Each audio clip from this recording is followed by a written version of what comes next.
Hi, and welcome back to Freak Boy Runs. You know, a couple of months ago, when I started this channel, I told myself a couple of things. A, to just be myself, and B, to keep it real. Meaning, just be natural, genuine, and honest. So in keeping with that philosophy, today's video is going to be on a pretty personal topic: mental health. I've mentioned a couple of times in previous videos that I've had some struggles in my life with depression and with alcohol. And in the end, running and fitness has played a major role in helping me keep those demons at bay, get my life under control. But let me get a disclaimer out of the way right off the bat. I'm not a qualified therapist, and I'm in no way qualified to give advice on mental health. I certainly could have benefited from therapy, but unfortunately, the pitiful healthcare system and options available to me where I live don't really allow for that at a reasonable price. Nonetheless, I thought it may be helpful to some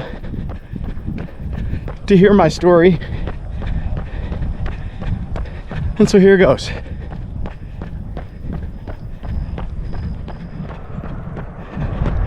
There's no need to delve deep into my childhood history, but there are some factors that are pretty relevant to the way I grew up and the way things turned out. And at the top of that list is the fact that I had an alcoholic father who was often unemployed. And while we didn't live in poverty, we certainly didn't have much money. And these are the type of things that, especially in the 70s, but even still today, create a stigma. And other children, and even sometimes teachers, for me often teachers, were very unkind and unsympathetic to my situation. Add to that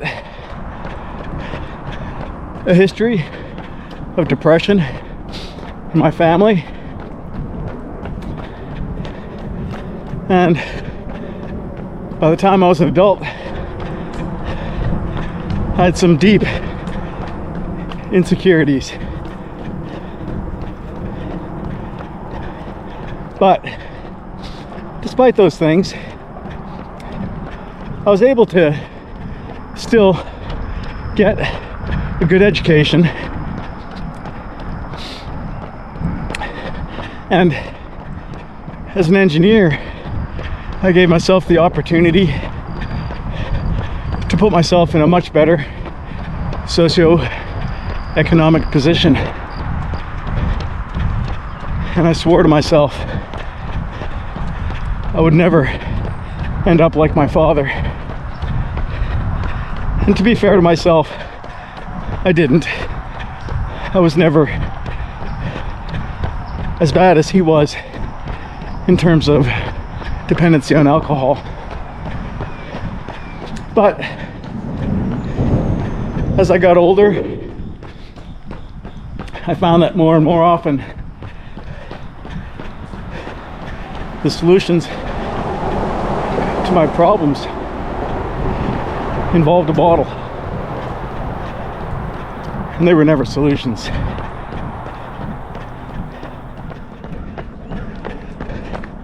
My fondness of booze and my predisposition for depression was not a good combination. And the result was, by the time I hit 50, I had a complete apathy towards my health and well-being. I had a lot of self-destructive behavior, and in general, almost complete unhappiness. I was obese. I was unfit. I had high heart rate. I had high cholesterol. I had a lot of the markers making me a poster child for heart disease or any other number of serious health issues that were probably on the verge of surfacing.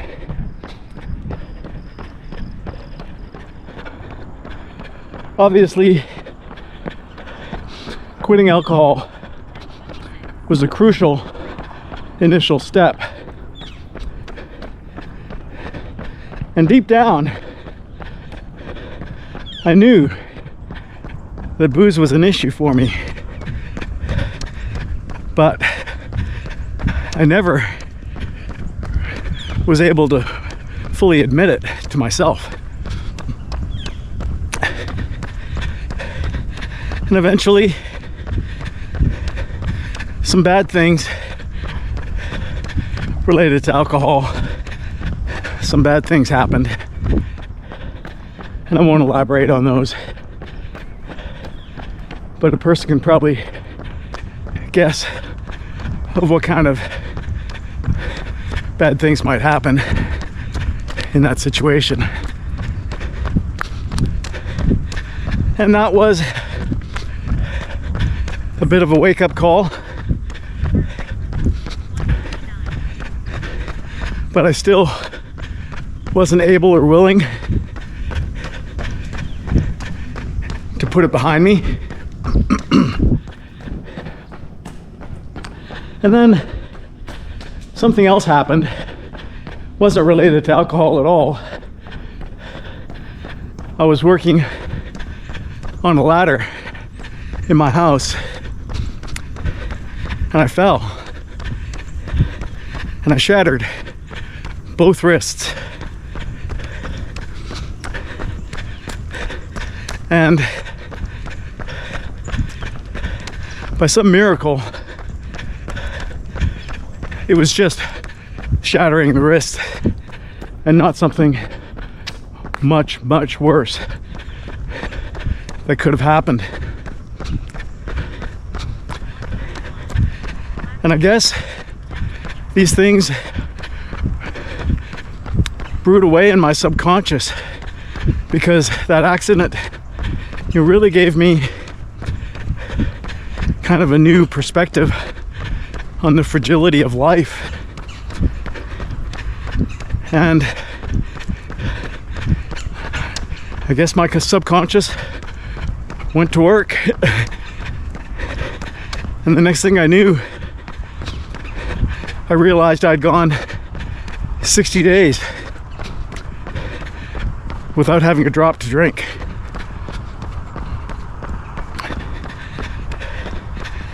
And that was the beginning of the non-drinking streak. You know, the longer I didn't drink, the more I realized I shouldn't drink. And that just kept feeding on itself. And I'm so happy that that happened. It's bizarre to think that you can be happy about some unhappy events that happen to you. But really, if those bad things never happened, I may never quit drinking.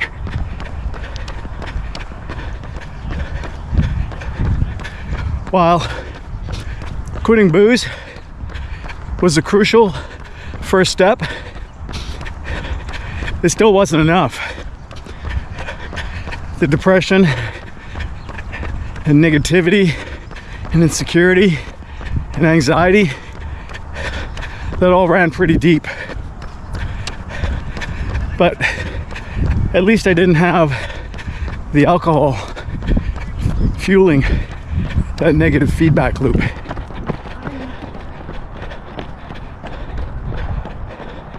And then I found walking. Something so simple that most of us can do so easily. Yet, I think we take it for granted, not realizing the massive health benefits that you can gain just from simply walking.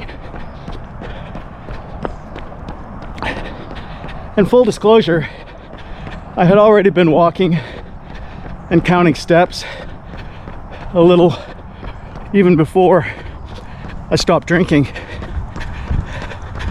But it was when I started that 20,000 steps a day streak that I really started to notice the diminishing negative thinking and just the overall better mental well-being that I had.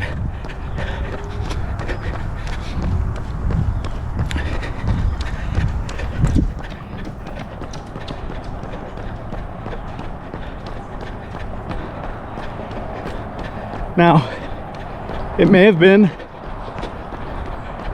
the fact that I had goals that I was trying to achieve. It may have been the fact that I was much more fit. It may have been the meditative effect of having that time to myself to think, be alone with my thoughts. It was probably all those things and much more. But all I knew was I loved not hating myself so much.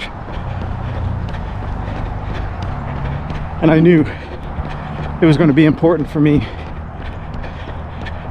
to maintain the streak.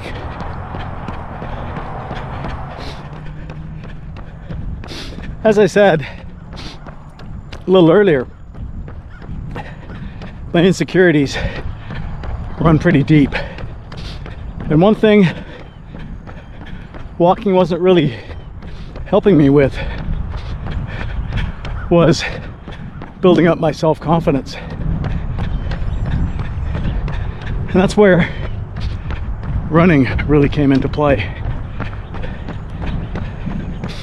Again, as with the walking, it came as a surprise to me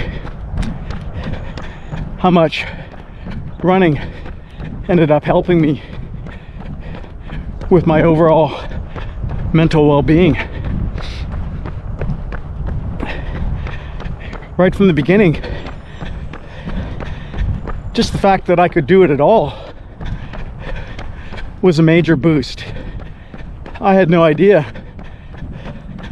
that I had built up that kind of aerobic fitness just from walking that would have enabled me to run like that. It was a big shot in the arm, that's for sure.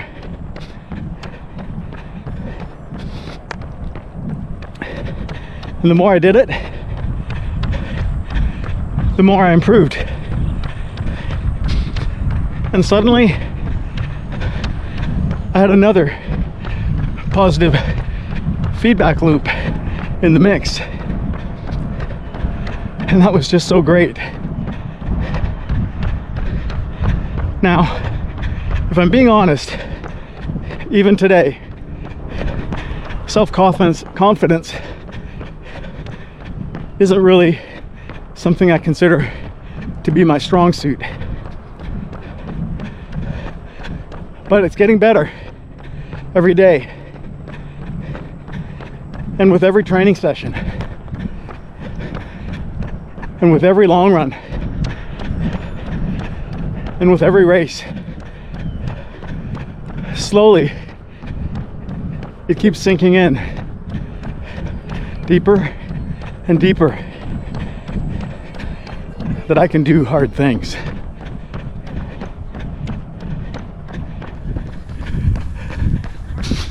So walking and running, combined with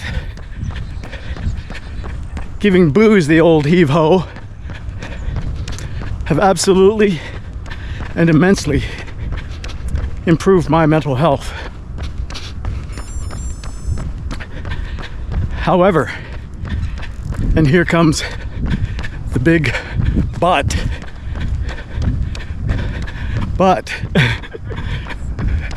there's an 800-pound obsessive gorilla in the room. It's not lost on me that I may have just given up one extremely unhealthy addiction, alcohol, for two extremely healthy addictions, the streaks. And perhaps I'm setting myself up for a major fall if and when, due to unforeseen circumstances, I have to end one or both of the streaks. But I'll cross that bridge when I get there. And it may just be that, you know, knowing this ahead of time is half the battle. That was a Freudian slip there, half the bottle. Not half the bottle, half the battle. And, you know, I also may just need to set some goals for each of the streaks so that when I hit that goal for the given streak, I can feel free to retire it. And you may have guessed, I may already have some goals in mind, but I'll keep those to myself for now. So that's my take on how I managed to gain control of my mental health and well-being through fitness. Of course, none of it would have happened without first saying goodbye to alcohol and combining that with a fitness lifestyle and some healthy diet choices. Really paved the way for me to change the direction of my life in a very positive way. And I hope you got some value out of hearing my story. And if you did, please don't forget to like and subscribe. And if you have time to spare, comment, and share. And until next time on Freak Boy Runs, Freak Boy out.